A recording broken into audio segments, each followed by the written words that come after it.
Welcome once again to Lehto's Law. Here's Steve Lehto. Alan tipped me off to a story out of Georgia from WSB Television.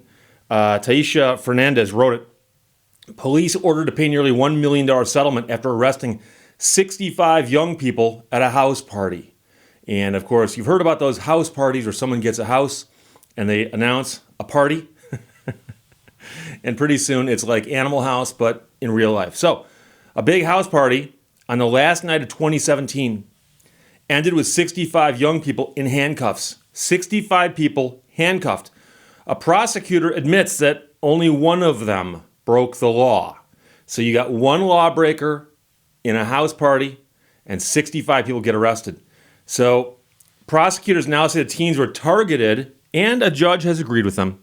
The young people who were celebrating New Year's Eve told Channel 2's Taisha Fernandez that they're still traumatized by the arrests and how they're treated at the county jail. The victims said they appreciate the settlement for nearly $1 million, but want change in the police department more than anything. I literally was in shackles from my arms, and they were tied around my ankles as well. It was very traumatic, one of them said. She says she'll never forget what happened at her 21st birthday party when she rented out a Cartersville home through Airbnb to celebrate with her friends. Now, that's another issue altogether, because there have been stories about people who put their homes on Airbnb hoping they're going to be rented by people who are going to stay there and enjoy it like just a typical home. And instead, we hear stories about them being used for, film shoots and also massive parties. So the question is whether or not that was allowed by the rental, but that's another story altogether. A total of 65 young people ended up in the county jail after the police illegally entered the home without a warrant that night. I feel like this is an issue with everyone in my community with corrupt police, the woman speaking at the top said. Back then, police said they barged into the home because a neighbor said they heard gunshots. After searching dozens of people, they found no guns, but they did find less than an ounce of marijuana outside on the ground. So somebody tossed it on the ground. So the police are there. Let's assume they've got perfect knowledge right now. 65 people in the house and something's on the ground. And they can deduce it probably belonged to somebody in the house. Probably. But we don't even know that. Because no one would claim it. Excuse me, whose is this? Can I see a show of hands? Whose is this? If you want it, raise your hand. Is this yours? Is this yours? You, sir, is that yours? No? Ma'am? Yeah, no? Okay.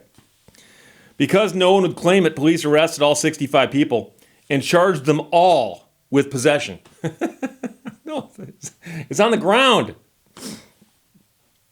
The county and the police department just settled for about $1 million that will be split up amongst the 65 people arrested. It's okay to be wrong sometimes. We're all human. We all make mistakes. Just going forward, correct yourselves, apologize. I mean, yes, a settlement. Like I said, I'm very greatly appreciative of it, but no one has actually sat down and said that we apologize for being in the wrong. We're sorry for what we did to you. We're sorry for treating you inhumane. That, again, is the same woman speaking. Meanwhile, an attorney says it's a very large settlement, so it sends a message to Georgia that if you violate somebody's civil rights, we'll hold you to task and protect those young people's rights. Meanwhile, Fernandez, that is the woman who wrote this article for WSB TV, contacted the Bartow County District Attorney's Office for comment on this story and never heard back. Cartersville police sent Fernandez a one-line statement saying they will continue to honor the Fourth Amendment, which protects people from unreasonable searches. So they sent out a one-line statement saying they will continue to honor the Fourth Amendment. They just didn't honor it that night. But I've heard stories. In fact, I remember a story a couple of years ago that happened in Oakland County, Michigan, where there was a young lady whose parents owned a cottage up north. And so every weekend, her parents would go up north. And so she had school through that Friday. It was towards the end of school. And her parents said, well, we're going up north. We're going to get up there early. When you're done with school on Friday, you can come up Friday night or Saturday morning, jump in the car and drive up Saturday and just meet us up north. And she came up with the idea about holding a party at the house. Parents are out of town. Why not? And she told a few of her friends who told everybody. And in this age of TikTok and whatever else there is out there on the internet, word spread quickly that there is a house party at this mansion in Oakland County. Everybody's welcome. Everybody's welcome. And everybody showed up. And what happened was it got so out of control that the young lady panicked and got in her car and drove up north to be with her parents and said, "Hey, Mom, hey, Dad, just thought I'd come up early. It's Friday night. How you guys doing?" While there was a party raging in the house. And someone called the police, as often happens. And the police showed up and said, "Okay, whose house is this?" People start looking around going, "I don't know. Oh." And finally, somebody who goes to the same school as the young lady says, "Well, it's the such and such house. And she's around here somewhere." And then somebody figured out that the car was missing and she had left. So the police contacted the parents somehow up north and said, "Do you know where your daughter is?" And they said, "Yeah, she's sitting right here. Why?" They go, "Oh, there's a couple hundred kids in your house right now and a few hundred more out in the yard. Did you know there's a party happening at your house?" And the parents figured it out pretty quickly that the daughter had started, she lit the fuse on this thing and then run away.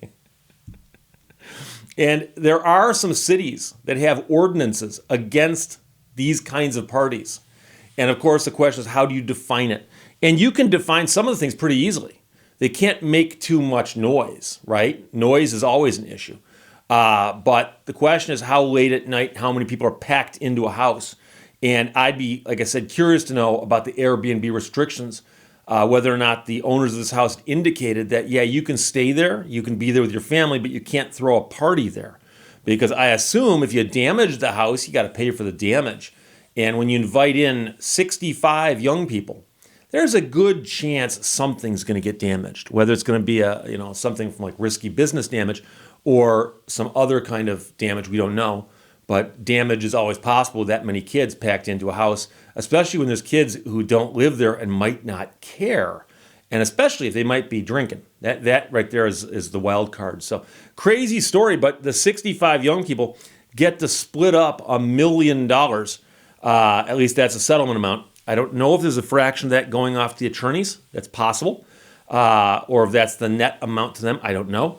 But police are ordered to pay nearly $1 million settlement after arresting 65 young people at a house party in Georgia.